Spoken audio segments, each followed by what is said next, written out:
이 시간 하나님께서 우리에게 주시는 말씀은 디모데후서 1장 6절로 10절까지 말씀입니다. 디모데후서 1장 6절에서 10절까지 말씀, 저와 여러분이 한 절씩 교도가 열띠로 가겠습니다. 그러므로 내가 나의 안수함으로 내 속에 있는 하나님의 은사를 다시 부릴 듯하게 하기 위하여 너로 생각하게 하노니,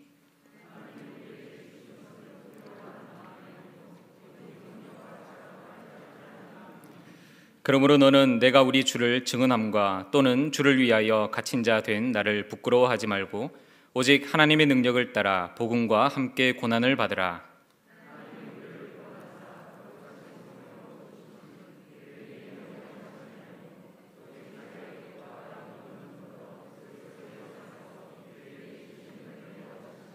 함께 읽겠습니다.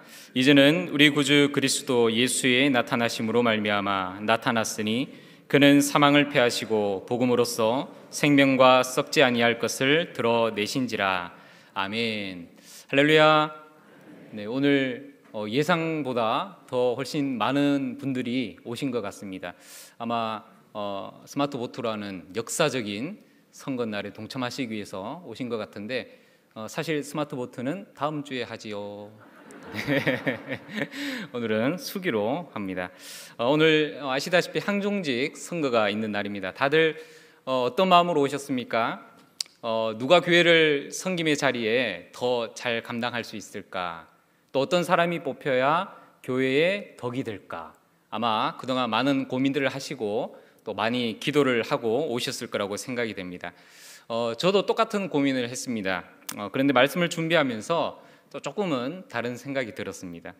목회자로 부름받은 저를 비롯해서 이미 항종직분자로 세워짐을 받으신 분들, 부름을 받으신 분들은 그렇다면 그분들은 그 자리를 지금 잘 감당하고 계실까? 그리고 꼭 항종직은 아닐지라도 우리는 이미 그리스도인으로서 하나님의 백성으로 부름을 받은 자로서 또 다른 사명자로서 우리는 그것에 걸맞게 잘 살아가고 있는 것일까라는 생각이 들었습니다. 사랑하는 여러분, 처음 부름을 받은 사명자의 가슴은요, 그 어느 때보다도 뜨겁습니다. 여러분이 처음으로 예수님을 믿기로 작정했을 때, 여러분이 처음으로 하나님을 인격적으로 만났을 때, 여러분이 처음으로 항종 직분자로 세워졌을 때, 그때를 한번 기억해 보시기 바랍니다. 하나님의 그 크신 은혜를 생각하면서 얼마나 뜨거운 눈물을 흘렸었습니까? 그것은 자격 없는 우리를 그리스도인으로, 하나님의 자녀로 부르신 것은 바로 하나님의 크신 은혜였고, 또 마찬가지로 자격 없는 나를 교회의 일꾼으로 세워주신 것 또한 하나님이시기 때문입니다. 그래서 은혜를 입은 자는 하나님의 은사에 힘입어서 참으로 은혜의 감격을 따라서 열심히 일하면서 살아가게 되는 거죠. 아무리 모지고 힘든 일이 있더라도, 힘들고 견디기 힘든, 감당하기 힘든 일이 있더라도 그것을 잘 감내하면서 나에게 주신 사명을, 책임을 다하며 살아가게 되는 겁니다. 그런데 여러분, 안타깝게도 이 마음은요, 시간이 지나면 지날수록 뜨겁게 달궈졌던 숯불이 점점점 그 열기가 식어져 가는 것처럼 그 마음들이, 열정들이 자꾸만 식어져 가고, 또 우리에게 하나님께서 처음 주셨던 그 사명의 의식들도 조금씩 흐릿해지는 경우가 많이 있다는 거예요. 여러 가지 이유가 있겠죠. 개인적으로 육체의 아픔과 질병 때문에, 또 개인적인 인내의 한계심 때문에, 또 자신의 열심히 노력을 했지만 노력했음에도 불구하고 자기가 원했던 결과가 오지 않았을 때의 그 실망감 때문에, 또 교회 일을 하다가 이런저런 사람들을 만나다 보니까 또 불편해지는 인간 관계 때문에 여러 가지 이유가 있을 수도 있을 겁니다. 이것으로 인해서 복음을 향한 그 열심들이 식어져 버리고, 또 주님의 일을 하는 것들이 부끄러워지고 두려워지기도 합니다. 디모데가 아마 바로 이런 상황 가운데 빠져 있었던 것 같아요. 이런 디모데를 향해서 사도 바울은요, 하나님의 은사를 부릴 듯 하기 위해서 그 사명을 일깨워라 라고 권면을 합니다. 오늘 7절 8절 말씀을요 제가 표준 세번역으로 한번 더 읽어드릴게요. 하나님께서는 우리에게 비겁함의 영을 주신 것이 아니라 능력과 사랑과 절제의 영을 주셨습니다. 그러므로 그대는 우리 주님에 대하여 증언하는 일이나 주님을 위하여 갇힌 몸이 된 나를 부끄러워하지 말고 하나님의 능력을 힘입어 복음을 위하여 고난을 함께 겪으십시오. 아멘. 자, 여기서 하나님께서 이 복음의 사명자에게 주셨던 것, 능력과 사랑과 절제의 영이죠.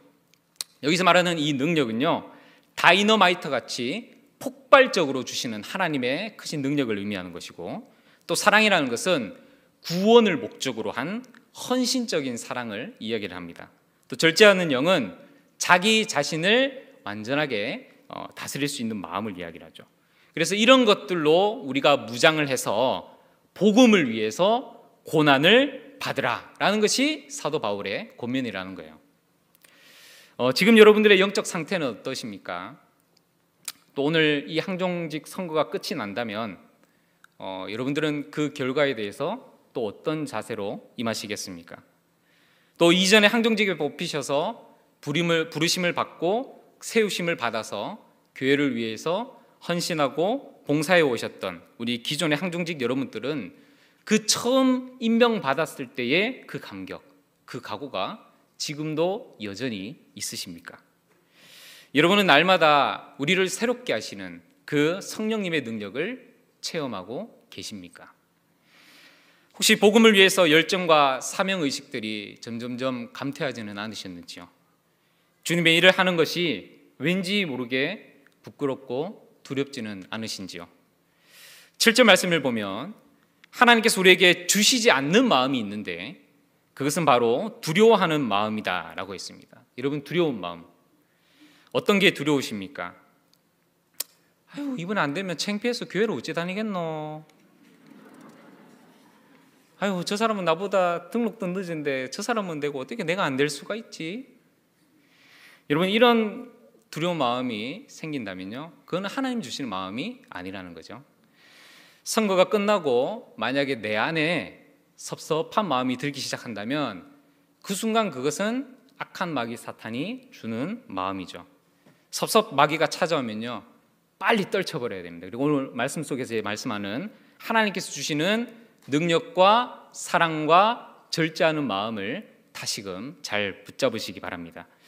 여러분, 일꾼은요, 하나님께서 세우시는 것입니다. 할렐루야. 부족한 나를 세우시면 감사함으로 그 자리를 감당하시면 됩니다. 항종 직분자는 아닐지라도 이미 나는 주께서 쓰시겠노라 부르신 하나님의 백성이기 때문에 그리스도인으로서 내가 지금 살아가고 있는 그 자리를 또 열심히 감내하시며 살아가시면 됩니다. 왜냐하면 나는 하나님께서 선택하여 부르신 하나님의 백성이기 때문입니다. 얼마 전에 배우 윤여정 씨가 아카데미에서 여우조연상을 받았습니다. 그녀가 소감 중에 이런 말을 했습니다. 우리 후보들 모두는 각자의 영화에서 이미 수상자입니다. 멋진 말을 했죠. 우리도 마찬가지입니다. 직분이라는 것을 받든 받지 않든 우리는 하나님께서 선택하여서 부르신 사명자들이라는 거예요. 주님의 귀한 피값으로 산 성도라는 거예요. 그래서 우리의 각자의 삶의 자리에서 하나님께서 허락하여 주신 그 자리를 잘 감당하며 살아가면 되는 겁니다. 모든 우리는 하나님께서 부르신 사명자죠. 모든 사명자들은 설교자든 찬양 담당자든 재직이든 교사든 그 어떤 자리에서 또 뭐 물질적으로 여유가 있든 뭐 부족하든 또 항존 직분자든 아니든 그들이 자신의 자리에서 최선을 다하고 있다면 그 사람은 분명히 주님 앞에 칭찬받을 사람입니다. 신앙의 영주가 길고 거짓없던 믿음의 소유자였던 이 디모데조차도 하나님의 은사를 지속하기 힘든 상황 가운데 놓여 있었는데 하물며 우리야, 부족한 우리가 얼마나 연약하고 또 많이 부족하겠습니까? 지금 이 시점에서 하나님께서 우리에게 주신 능력과 사랑과 절제하는 마음을 가지시고 하나님의 은사를 불일듯 하게 하여서 복음을 위해 고난을 받는 영광스러운 자리에 최선을 다하여 하나님께서 뽑으시는 그 일꾼들을 또 내 손을 통하여서 세우시기 바랍니다. 또 항종직에 선출되시는 분들께서는 그 영광스러운 사역에 참여하는 귀한 일꾼으로 살아가시기를 소망합니다.